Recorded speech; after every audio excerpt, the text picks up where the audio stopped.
Pemirsa, kita bertemu kembali di Indonesia Lawyers Club dalam episode RUU AIP, haluan ideologi Pancasila. Benarkah melumpuhkan Pancasila? Sebelumnya, aplaus dulu untuk Ivan Destorman dengan lagu Pancasila Rumah Kita, ciptaan Prengki Sailatua. Pemirsa, di tengah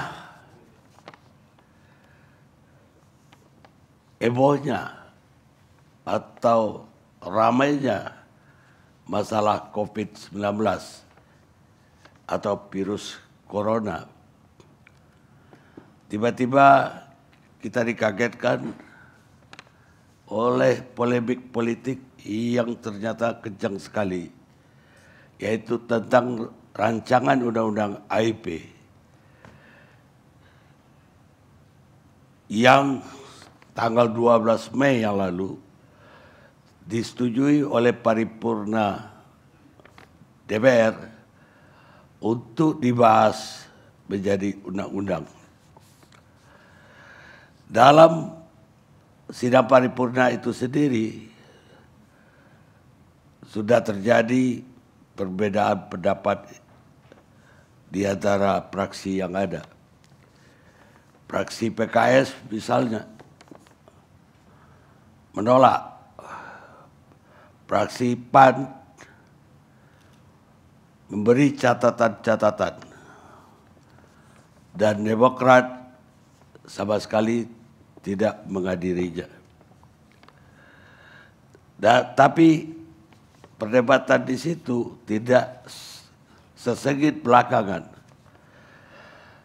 Reaksi datang dari berbagai ormas, khususnya ormas Islam. Ormas NU bereaksi dan menganggap bahwa itu undang-undang itu akan memperlemah atau mereduksi Pancasila itu sendiri. Dan Muhammadiyah senada. Begitu juga ormas-ormas Islam lainnya bahkan menuduh bahwa undang-undang ini sengaja untuk melumpuhkan Pancasila itu sendiri, dan bahkan mau menumbuhkan ideologi lain. Ideologi lain yang dicurigai adalah PKI akan muncul kembali, karena ketuhanan Yang Maha Esa sebagai dasar pertama dari Pancasila. Di situ pun ditambahin bahwa ketuhanan menjadi ketuhanan yang berkebudayaan. Tapi apa benar bahwa ini adalah untuk mereduksi Pancasila? Toh undang-undang ini diajukan oleh fraksi di DPR dalam hal ini PDIP, dan disetujui oleh banyak fraksi lain juga, yaitu ada fraksi Golkar, fraksi Nasdem, fraksi PKB, dan bahkan fraksi Gerindra, walaupun ada catatan juga. Salah satu catatan kalau dari PKS adalah menginginkan TAP MPRS nomor 25/96 harus ada di dalam konsideran undang-undang ini untuk menegaskan bahwa undang-undang ini tidak mentolerir adanya ideologi komunis hidup kembali. Tapi bagaimana sebetulnya penjelasan dari PDIP? Kita akan bergabung dengan Wakil Ketua MPR RI yang juga Ketua DPP PDI Perjuangan, Ahmad Basarah. Saya persilakan Pak Ahmad Basarah untuk Terima kasih, Bang Karni. Bismillahirrahmanirrahim. Assalamualaikum warahmatullahi wabarakatuh. Waalaikumsalam. Selamat malam. Salam sejahtera bagi kita semua. Yang saya hormati, Bang Karni, dan seluruh narasumber diskusi ILC pada malam hari ini. Yang mohon maaf untuk alasan waktu tidak dapat saya sebutkan satu persatu. Dan seluruh pemirsa TV One dimanapun berada. Pertama, mumpung masih dalam bulan Syawal, saya mohon izin menyampaikan selamat Hari Raya Idul Fitri kepada seluruh umat Islam Indonesia, mengaturkan mohon maaf lahir dan batin. Yang kedua, saya ingin mengucapkan terima kasih kepada Bang Karni dan TV One yang telah berkenan mengundang saya untuk hadir dalam diskusi yang amat penting ini, yang mudah-mudahan dari diskusi ini, Bang Karni memilih tajuk Rancangan Undang-Undang Pembinaan Haluan Ideologi Pancasila. Mohon maaf Bang Karni, saya menggunakan nomenklatur awal rancangan undang-undang ini pada saat disahkan pada tanggal 17 Desember 2019 yang lalu menjadi Prolegnas DPR 2020. Waktu itu namanya adalah Rancangan Undang-Undang Pembinaan Haluan Ideologi Pancasila. Jadi kata kuncinya pada pembinaan. Jadi mohon izin saya menggunakan nomenklatur awal rancangan undang-undang ini.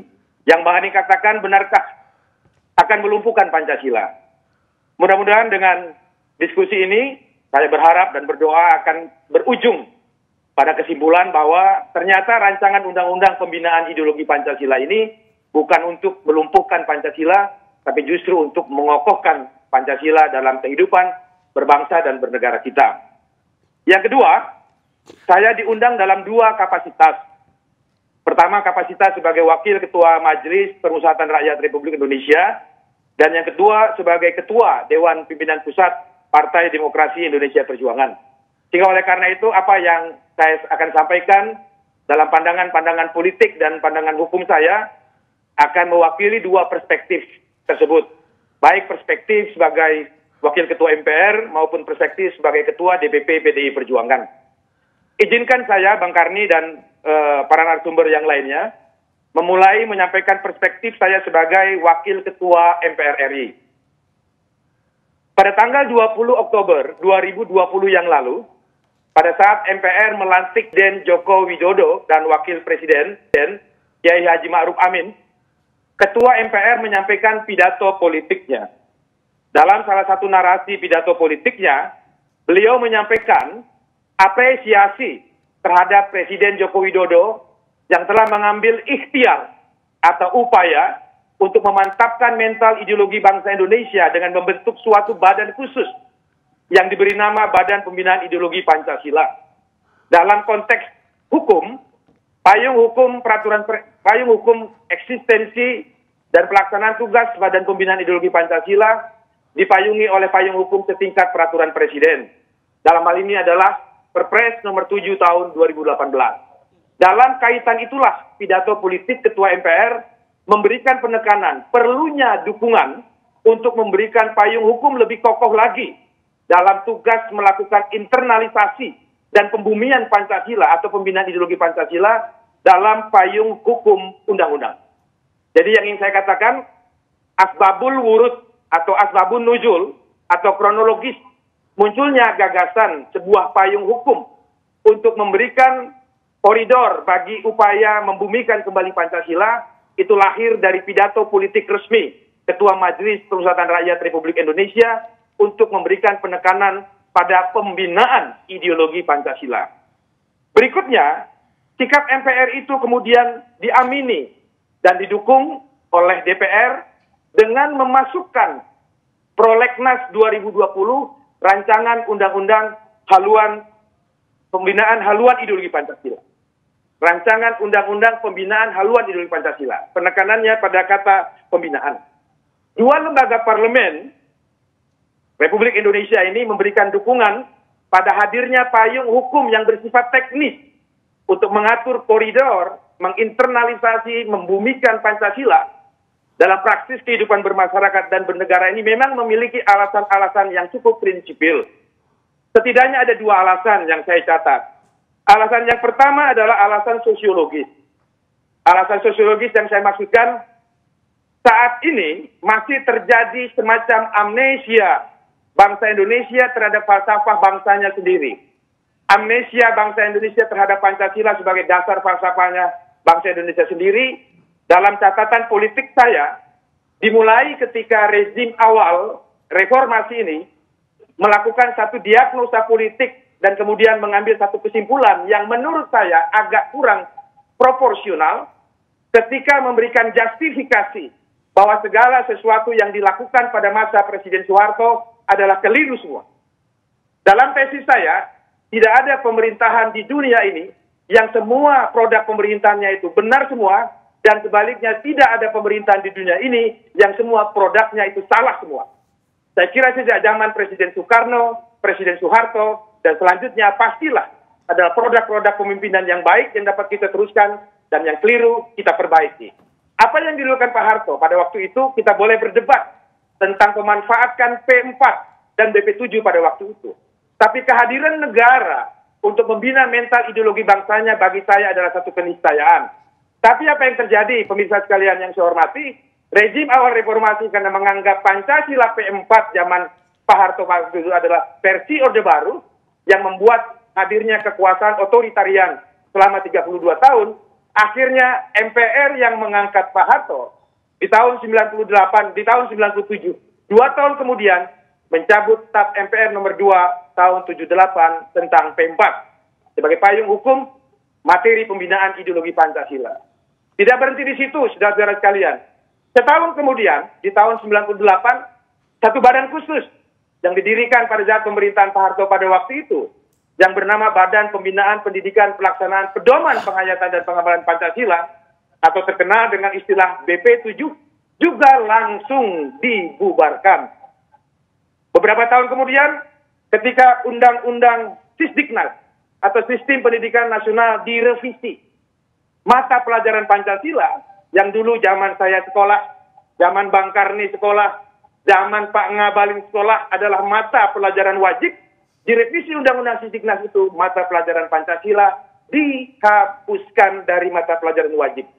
Jadi sejak saat itulah negara tidak lagi hadir, negara abai untuk melaksanakan tugas membina mental ideologi bangsanya sebagai akibat diagnosa politik tentang Pancasila yang dianggap bahwa Pancasila itu adalah versi-versian setiap rezim. Akhirnya saudara-saudara sekalian, sejak tahun 98 sampai tahun 2018 atau sekitar 20 tahun ketika kemudian Presiden Joko Widodo mengambil inisiatif dan prakarsa untuk menghadirkan tanggung jawab pemerintah mensosialisasikan mental ideologi bangsanya dengan mendirikan Badan Pembinaan Ideologi Pancasila, tetapi pada kurun waktu 20 tahun itu sebagai akibat tidak hadirnya negara dalam mensosialisasikan mental ideologi bangsanya, masuklah ideologi-ideologi transnasional ke Indonesia. Ada 3 ideologi transnasional yang saya kira pernah berjaya mempengaruhi alam pikir, paham, dan falsafah bangsa Indonesia. Yang pertama adalah ideologi komunisme yang diusung oleh Partai Komunis Indonesia yang pernah memperoleh juara keempat dalam pemilu pertama di Indonesia tahun 55 saat pemerintahan dipimpin oleh Perdana Menteri Burhanuddin Harahap pada waktu itu. Dengan juara keempat pemilu legislatif tahun 55 itu, PKI kemudian memiliki perwakilan di parlemen. Ia memiliki track record pemberontakan setidak-tidaknya pada tahun 48 dan tahun 65. Terhadap gerakan PKI dan komunisme ini, negara telah memiliki solusi ketatanegaraan yang menurut saya sangat efektif. Di tahun 66, negara melalui Majelis Permusyawaratan Rakyat Republik Indonesia Sementara telah mengeluarkan TAP MPRS nomor 25 tahun 66 tentang pelarangan organisasi PKI dan underbow-underbownya, serta melarang ajaran komunisme, Marxisme, dan Leninisme disebarkan di Indonesia.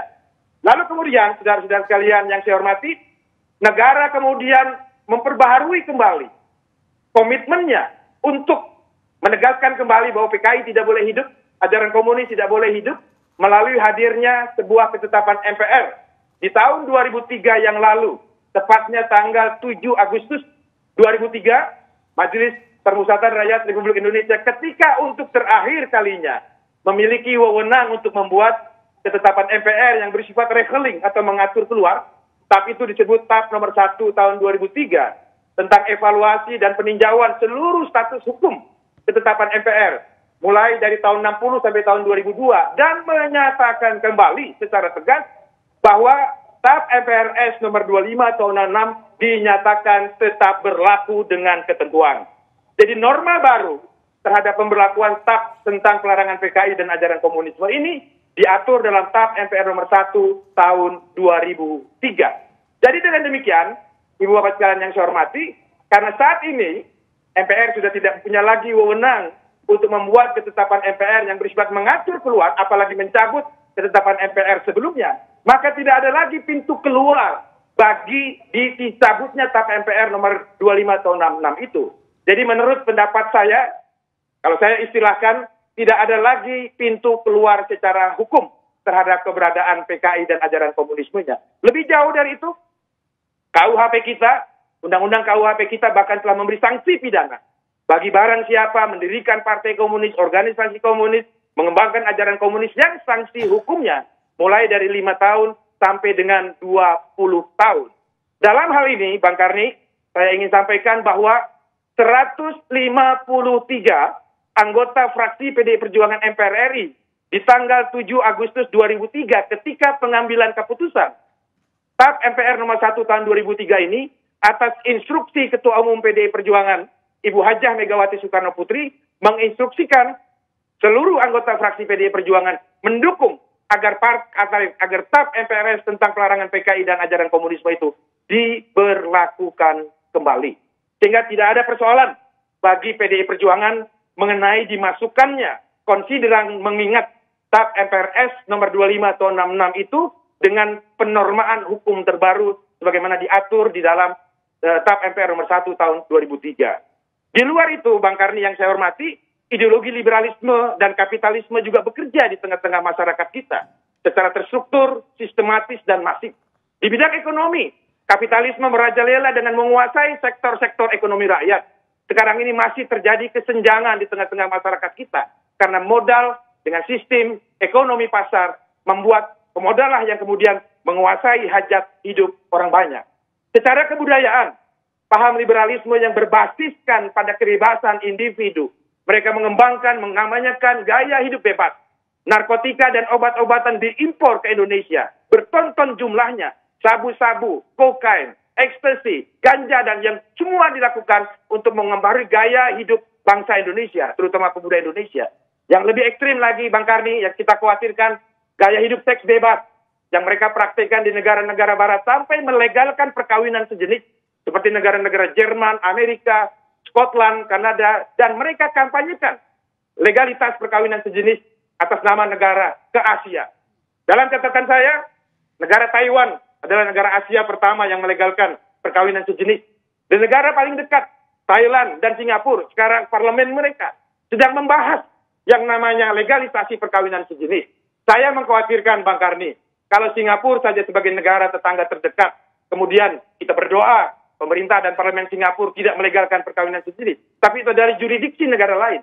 Kalau seandainya mereka melakukan itu, Bang Karni, dari Riau, Kepulauan Riau, ke Singapura itu hanya 30 menit. Berarti kampanye perkawinan sejenis bisa saja masuk ke Indonesia. Atas nama HAM dunia, mereka mempertanyakan orang boleh melakukan apa saja, termasuk menuntut perkawinan sejenis. Dalam hal ini saya kira Pancasila bangsa Indonesia, kita mengakui yang namanya HAM dunia, HAM internasional. Tetapi ketika masuk ke Indonesia, hak asasi manusia internasional itu dibatasi oleh nilai-nilai Pancasila. Kita punya sila ketuhanan yang Maha Esa. Saya sudah bertanya dengan banyak tokoh agama, alim ulama, kiai, ustadz, pendeta, bedanda, dan sebagainya. Mereka mengatakan tidak ada agama di Indonesia yang menganjurkan perkawinan sejenis. Jadi oleh karena itu, kalau tidak dibentengi bangsa Indonesia dengan ideologi Pancasila yang kokoh, bisa saja budaya itu masuk ke Indonesia. Yang ketiga, Bang Karni, ideologi ekstremisme beragama. Ekstremisme beragama ini juga masuk ke tengah-tengah masyarakat kita, mengembangkan paham intoleransi dan anti kebinekaan. Masyarakat kita yang rukun, damai, saling hormat menghormati terganggu dengan adanya paham-paham yang mengembangkan paham intoleransi dan anti kebinekaan. Dalam titik yang paling ekstrim, mereka melakukan kekerasan dengan aksi-aksi bom bunuh diri atau terorisme. Alasan-alasan inilah yang saya kira menjadi alasan sosiologis mengapa MPR memberikan dukungan kepada pemerintah agar tugas untuk menginternalisasi dan membudayakan Pancasila diberikan payung hukum setingkat undang-undang. Mengapa demikian? Karena masih terjadi trauma di tengah masyarakat kita. Kalau semua hanya diatur oleh Presiden melalui Perpres, tidak ada kontrol dari DPR, bisa saja terjadi hal-hal yang tidak diinginkan dalam penyalahgunaan sosialisasi pembinaan ideologi Pancasila seperti di masa yang lalu. Saya kira justru goodwill-nya adalah agar bagaimana pembinaan ideologi Pancasila itu betul-betul dengan suasana kebatinan dan kebutuhan masyarakat Indonesia saat ini. Yang kedua adalah menyangkut kekosongan hukum, Bang Karni yang saya hormati. Program pembinaan ideologi Pancasila saat ini hanya dipayungi oleh payung hukum setingkat peraturan Presiden. Saya ingin sedikit membuat perbandingan. Lembaga-lembaga negara seperti Badan Narkotika Nasional, BNPT, Badan Nasional Penanggulangan Terorisme, Arsip Nasional, Perpustakaan Nasional, bahkan Kuartir Nasional Pramuka, diatur dengan payung hukum undang-undang. Perbandingannya, masa sih sebuah lembaga yang bertugas begitu amat mulia, begitu amat penting bagi kehidupan berbangsa dan bernegara, hanya diatur oleh payung hukum setingkat peraturan Presiden. Nah, alasan hukum inilah yang saya kira menjadi alasan mengapa DPR perlu menginisiasi hadirnya sebuah payung hukum yang bersifat undang-undang teknis. Saya ulangi, undang-undang teknis, bukan undang-undang yang ingin mengambil peran untuk menafsir sila-sila Pancasila yang kemudian bisa saja menjadi perdebatan.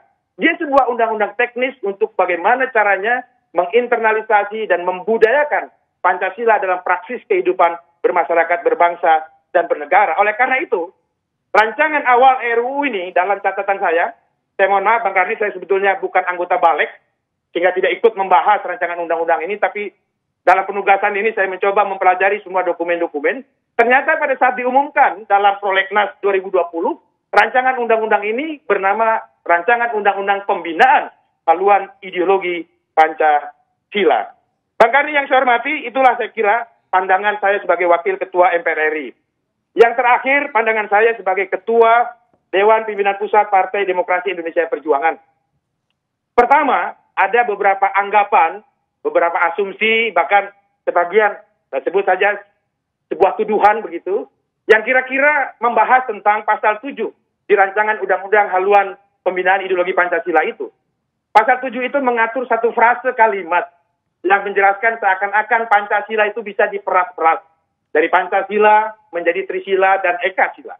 Kami ingin tegaskan dalam kesempatan yang mulia ini, Bang Karni, bahwa sikap kenegaraan Partai Demokrasi Indonesia Perjuangan sangat menghormati dan menjunjung tinggi keputusan Presiden nomor 24 tahun 2016 yang menetapkan hari lahirnya Pancasila. Dalam konsideran menimbang huruf E Kepres 24 2016 itu telah disebutkan bahwa lahirnya Pancasila itu satu proses di mana tanggal 18 Agustus 1945 adalah konsensus di mana para the founding fathers dan the founding mothers menyepakati Pancasila sebagai dasar negara yang sila-silanya sekarang termaktub di dalam alinea keempat pembukaan Undang-Undang Dasar 1945 yang dijelaskan dalam rumusan konsideran menimbang huruf E Kepres 24 2016 itu yang dikatakan rumusannya diawali sejak tanggal 1 Juni 1945 ketika Bung Karno berpidato di depan sidang BPUPK, kemudian berkembang dalam naskah rumusan Piagam Jakarta tanggal 22 Juni 1945 oleh Panitia 9 dan rumusan final tanggal 18 Agustus 1945 sebagai satu kesatuan proses lahirnya Pancasila sebagai dasar negara. Jadi konsensus final kita di 18 Agustus, tapi proses yang melatar belakangi itu ada naskah pidato 1 Juni Bung Karno dan ada naskah Piagam Jakarta. Inilah satu diorama sejarah yang menggambarkan bahwa betapa antara pandangan golongan Islam dan pandangan golongan kebangsaan bertemu dalam titik kalimatun sawa di tanggal 18 Agustus 1945. Dalam konteks itulah sikap kenegaraan PDI Perjuangan mengakui Pancasila yang secara legal formal adalah yang ada di pembukaan. Oleh karena itu dengan segala hormat saya katakan rumusan munculnya istilah Trisila, Ekasila, sekalipun itu adalah bagian dari pidato 1 Juni, bukan dari fraksi Partai Demokrasi Indonesia Perjuangan. Untuk alasan etis, saya tidak ingin menyebutkan dari fraksi mana. Tapi saya tegaskan, itu bukan pandangan fraksi Partai Demokrasi Indonesia Perjuangan. Yang kedua adalah mengenai konsideran mengingat rancangan undang-undang itu untuk dimasukkan TAP MPRS nomor 25 tahun 66 tentang pelarangan PKI dan ajaran komunisme. Kami tegaskan sekali lagi, Ibu Mega menginstruksikan kepada saya untuk menjelaskan, tidak ada persoalan bagi PDI Perjuangan untuk memasukkan TAP MPRS 25 tahun 66 itu dalam konsideran mengingat. Mengapa demikian? Secara historis, tanggal 7 Agustus 2003 yang lalu, saat pengambilan keputusan pemberlakuan kembali TAP MPR 25 tahun 66 oleh TAP MPR nomor 1 tahun 2003, Ibu Hajah Megawati Soekarno Putri menginstruksikan secara tegas 153 anggota fraksi PD Perjuangan wajib mendukung pemberlakuan kembali TAP MPR 25 tahun 66 itu. Sehingga oleh karena itu, bagi fraksi PD Perjuangan tidak memiliki persoalan terhadap hal itu. Yang kedua, atau yang terakhir, kita sama-sama mendengar, Bang Karni, sikap pemerintah tadi diumumkan oleh Prof. Mahfud untuk menunda pembahasan RUU ini. Saya kira itu adalah sikap Presiden Jokowi yang amat wise, amat bijaksana. Beliau mendengarkan aspirasi, kritik, saran, dan masukan dari masyarakat. Kami mencatat organisasi-organisasi Islam besar seperti Nahdlatul Ulama, Muhammadiyah, bahkan Majelis Ulama Indonesia, Bundaran TNI memberikan kritik. Yang saya kira kritik itu adalah bagian dari cara kita untuk membangun bangsa dan negara ini lebih baik lagi. Karena Undang-Undang P3 atau pembentukan peraturan perundang-undangan memang mewajibkan setiap rancangan undang-undang untuk disosialisasikan lebih dahulu kepada masyarakat. Saya kira penundaan waktu pembahasan ini adalah waktu yang baik untuk seluruh komponen bangsa Indonesia, terutama pemerintah, memperbaiki lagi DIM pemerintah agar kembali kepada hitohnya. Bahwa yang diperlukan itu hanyalah undang-undang teknis untuk mengatur bagaimana tugas pembinaan, tugas internalisasi ideologi Pancasila berjalan dengan baik dengan tidak melakukan hal-hal kekeliruan-kekeliruan yang terjadi di masa-masa yang lalu. PDI Perjuangan, Ibu Mega mengatakan, sampaikan sikap apresiasi dan kita mendukung, karena itulah yang memang diinginkan oleh keluarga besar Partai Demokrasi Indonesia Perjuangan. Hadirnya sebuah rancangan undang-undang pembinaan ideologi Pancasila yang menjadi pedoman, menjadi panduan bagaimana bangsa Indonesia menjadikan kembali Pancasila adalah satu living ideologi, satu walking ideologi, ideologi yang hidup, ideologi yang bekerja di tengah-tengah masyarakat, bukan ideologi utopi dan bukan ideologi khayalan. Bang Karni yang saya hormati, saya kira demikian beberapa hal yang dapat kami sampaikan. Kurang lebihnya mohon maaf. Wallahul muwaffiq ila aqwamit thoriq. Billahi taufiq wal hidayah. Wassalamualaikum warahmatullahi wabarakatuh. Selamat malam. Waalaikumsalam. Ada pertanyaan sedikit Pak Basara. Pertama, tadi ditegaskan bahwa ini bukan ide dari atau usulan dari PDI. Khususnya pasal 7 soal Pancasila yang bisa diperas menjadi Trisila dan kemudian bisa diperas lagi jadi Ekasila yang berarti gotong royong. Bukankah itu pidato Ibu Mega sebelumnya juga menyinggung soal bisa diperas jadi Trisila dan Ekasila?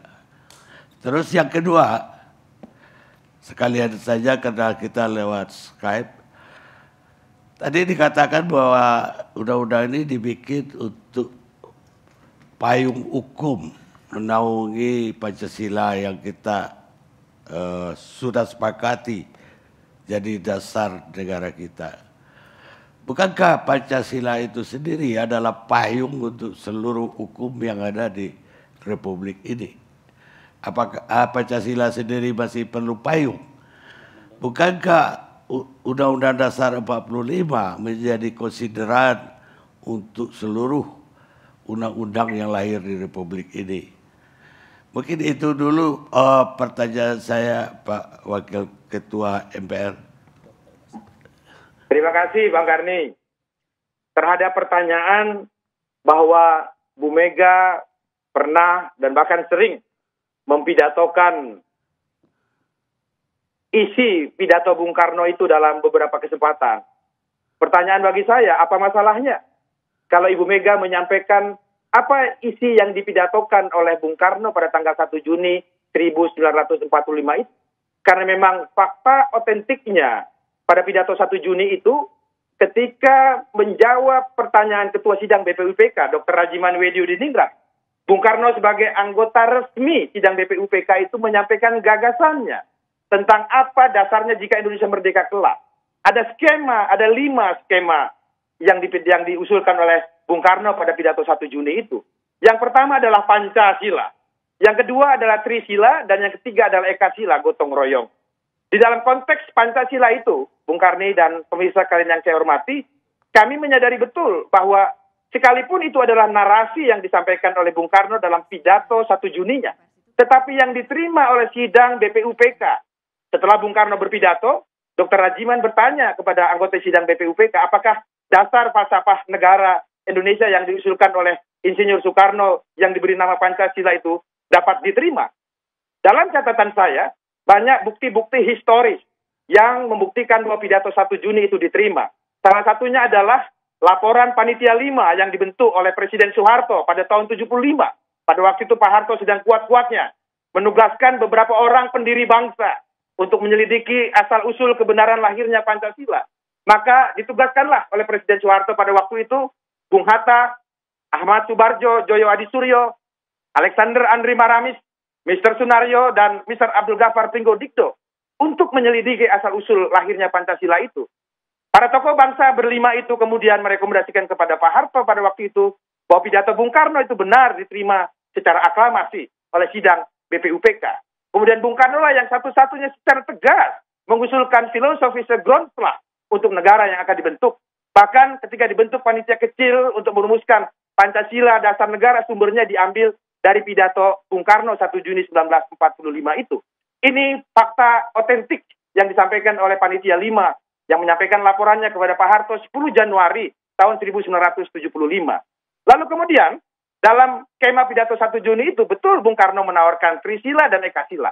Tetapi sekali lagi karena yang diterima oleh BPUPK kemudian dibahas dalam Panitia 9 yang melahirkan Piagam Jakarta, di mana Panitia 9 itu dibentuk atas inisiatif pribadi Bung Karno untuk menjaga keseimbangan antara golongan Islam dan golongan kebangsaan. Karena panitia resmi yang dibentuk oleh Dr. Rajiman dalam sidang BPUPK yang berjumlah 8 orang dan diketuai Bung Karno, hanya Ki Bagus Hadikusumo dan Kiai Awet Asin yang mewakili golongan Islam. Bung Karno dalam semangatnya untuk menjaga keseimbangan antara golongan Islam dan golongan kebangsaan, akhirnya membentuk panitia kecil lain yang tidak resmi atas inisiatif pribadinya, yang komposisinya sudah dibuat seimbang. 4 orang mewakili golongan kebangsaan, 4 orang mewakili golongan Islam, dan Bung Karno berdiri di tengah sebagai ketua Panitia 9. Panitia 9 inilah yang melahirkan naskah Piagam Jakarta. Sampai kemudian ketika dirumuskan oleh Panitia Persiapan Kemerdekaan Indonesia, 7 kata ketuhanan dengan menjalankan syariat Islam bagi pemeluk-pemeluknya dalam naskah Piagam Jakarta itu berubah menjadi ketuhanan yang Maha Esa berkat kesepakatan antara pendiri bangsa dari golongan Islam dengan golongan kebangsaan untuk mencari titik temu sebuah negara bangsa yang di dalamnya bisa hidup berdampingan dengan berbagai macam suku, agama, dan sebagainya. Sehingga bagi PDI Perjuangan, Pancasila bangsa Indonesia secara legal formal berhenti pada alinea keempat pembukaan Undang-Undang Dasar 1945 yang prosesnya dimulai dari 1 Juni dan kita menyebut naskah Piagam Jakarta itu karena itu juga adalah karya daripada Bung Karno. Tetapi ketika kita bicara dalam konteks legal formal negara, maka Pancasilanya adalah Pancasila sebagaimana termaktub di dalam pembukaan Undang-Undang Dasar 1945. Mengenai pembumian Pancasila, Bang Karni, Pancasila itu adalah dasar falsafah. Ia bersifat abstrak. Dalam ilmu hukum tata negara dia disebut guru norm. Sehingga oleh karena itu, nilai-nilainya harus dijabarkan dalam kehidupan bermasyarakat dan bernegara kita. Tetapi Pancasila sebagai falsafah negara, sebagai pembentuk norma, dia tidak bisa derajatnya diturunkan menjadi norma. Sehingga tidak mungkin sebuah pembentuk norma diatur oleh norma. Dalam pandangan kami, Pancasila, nilai-nilai Pancasila yang bersifat falsafah dasar itu adalah meta juridis atau meta legal yang berada di atas undang-undang dasar, bahkan di atas undang-undang dasar kita. Sehingga oleh karena itu, bagaimana cara dan strategi membumikannya? Diperlukanlah hadirnya sebuah undang-undang teknis.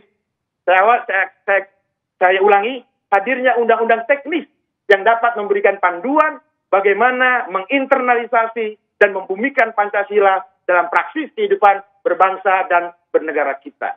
Saya kira demikian penjelasan kami, Bang Karni. Baik, tadi dikatakan bahwa pasal 7 bukan dari PDIP. Walaupun dari PDIP menurut saya juga wajar-wajar. Yang ingin saya tanyakan, istilah ketuhanan berkebudayaan itu diusulkan fraksi mana? Ulangi Bang Karni. Istilah ketuhanan yang berkebudayaan itu diusulkan fraksi mana? Saya katakan untuk alasan etis saya tidak ingin menyebutkan itu Bang Karni. Tetapi kami wajib menghormati bahwa 9 fraksi di Badan Legislatif memang memiliki hak bicara. Hak untuk mengumumkan pendapat, pikiran, konsepsi-konsepsi. Dan saya kira itu adalah konsekuensi kita bernegara hukum. Demokrasi yang berdasar hukum. Tentu kita harus hormati pandangan-pandangan apapun yang disampaikan sepanjang dalam hak bicara sebagai member of parliament. Saya kira dalam perspektif itu sekali lagi, kami ingin menjaga etika, kami ingin menjaga sopan santun, kami tidak ingin menyebut teman dari fraksi mana yang menyampaikan itu. Karena itu adalah juga satu yang hak, yang memang boleh disampaikan dalam rapat-rapat di DPR, Bang Karni. Baik, Pak Basara, terima kasih banyak sudah bergabung dengan kami dan boleh dimonitor nanti kalau ada yang Pak Basara keberatan dari jalannya diskusi juga boleh kita berhubungan lagi. Terima kasih. Sama-sama Bang Karni.